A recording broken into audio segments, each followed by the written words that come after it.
10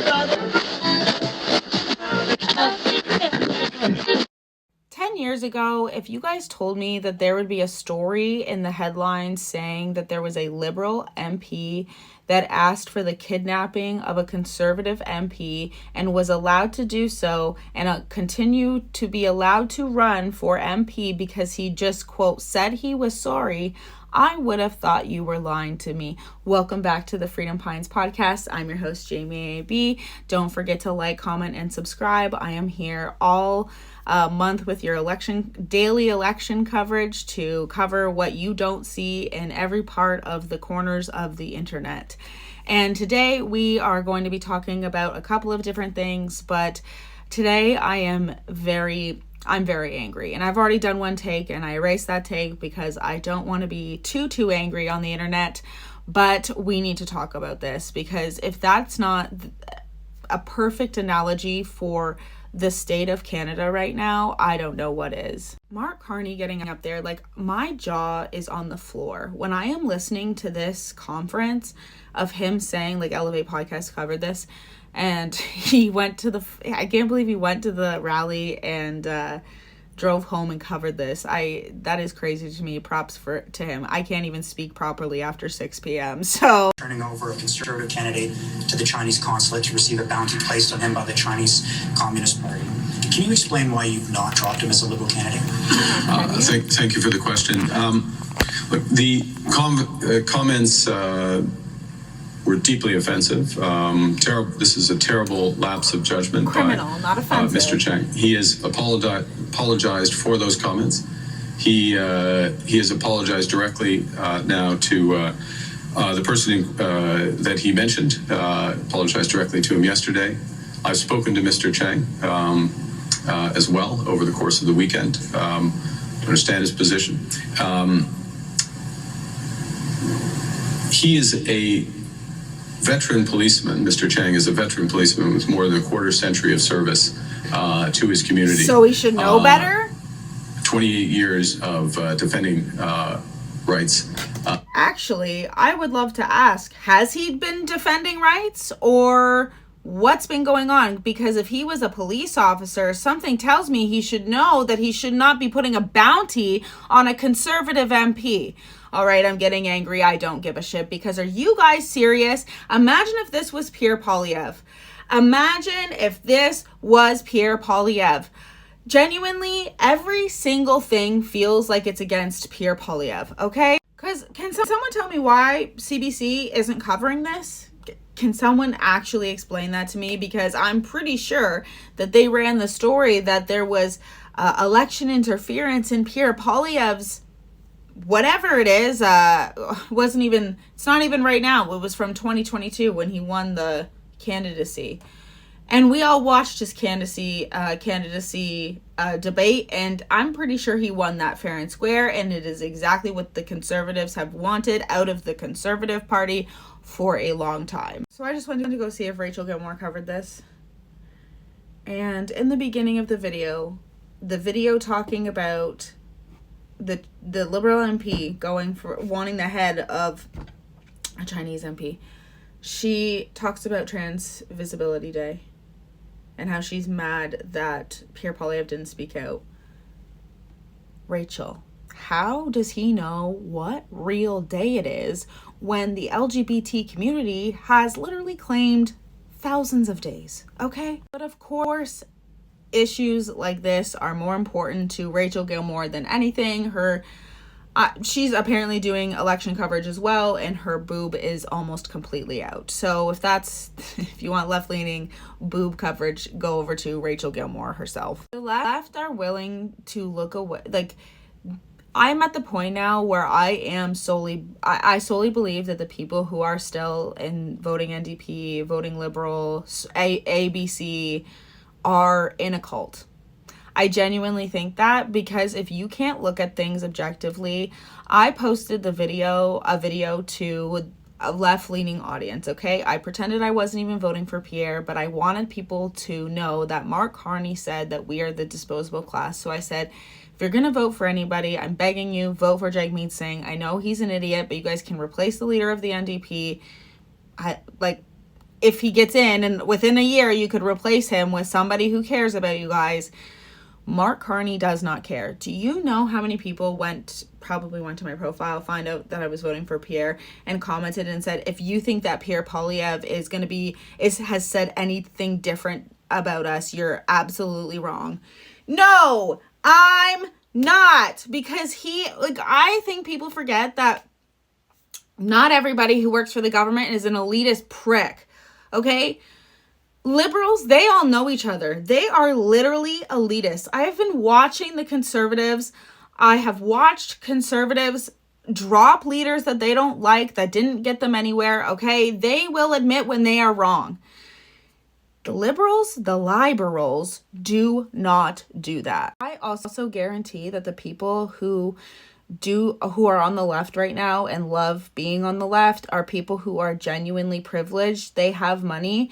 They've been to university. They think that they are elitist. That's why they look at people like me and you, the average everyday Canadian, as uneducated or stupid or all of those different things. And you know what sucks for them? Even though they think that we should not vote, they genuinely think that we should not have the right to vote. They think we are so stupid that we should not have the right to vote, which is literally the most offensive, rude thing. As somebody who actually was on the left, that is exactly one of the examples as to why I left the left. Because if you are on the left and you do not think that everybody from the janitor to the CEO doesn't bring something to the table, you are an elitist.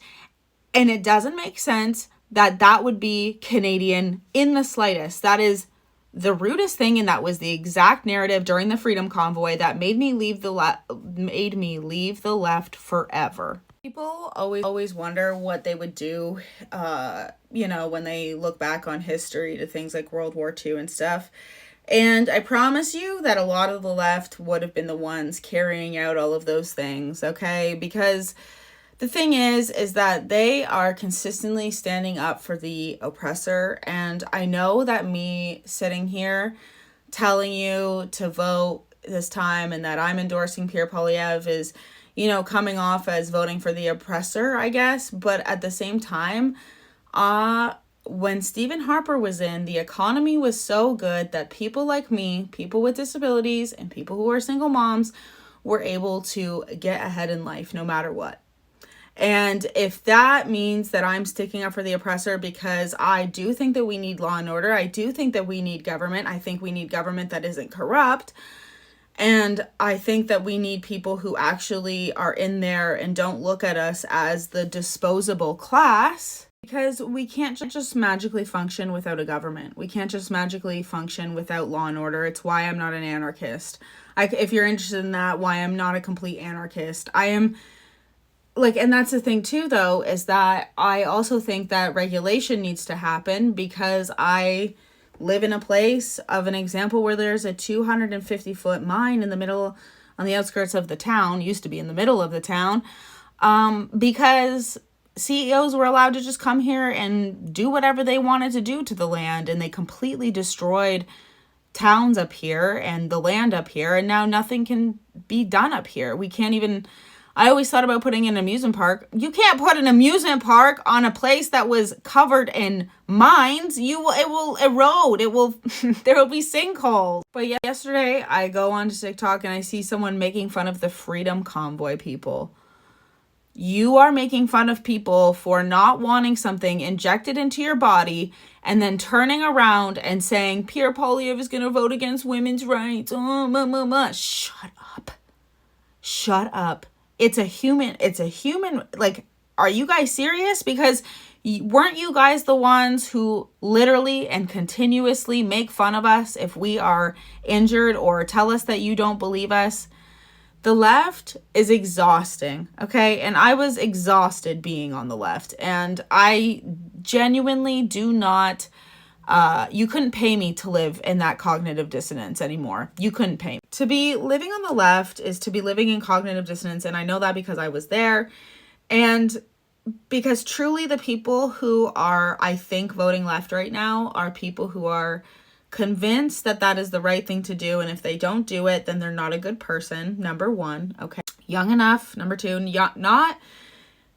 not old enough to remember what life was like pre-Trudeau. Luckily, a bunch of us millennials remember that it was, we could afford things pre-Trudeau. So I do have hope in the millennial people. But there are a lot of millennial people out there who are staunchly NDP and very much on the left. So I would say if you're a millennial and privileged, then you're voting for the left-leaning people. A case in example of, I don't know if I mentioned this on my channel or on TikTok, but the NDP, I scroll past the NDP going live and it said polygamy in politics. Guys, people can't afford food. People are losing their homes. You guys have got to be joking right now. Like, my jaw was on the floor, y'all. And I do believe it's seniors as well.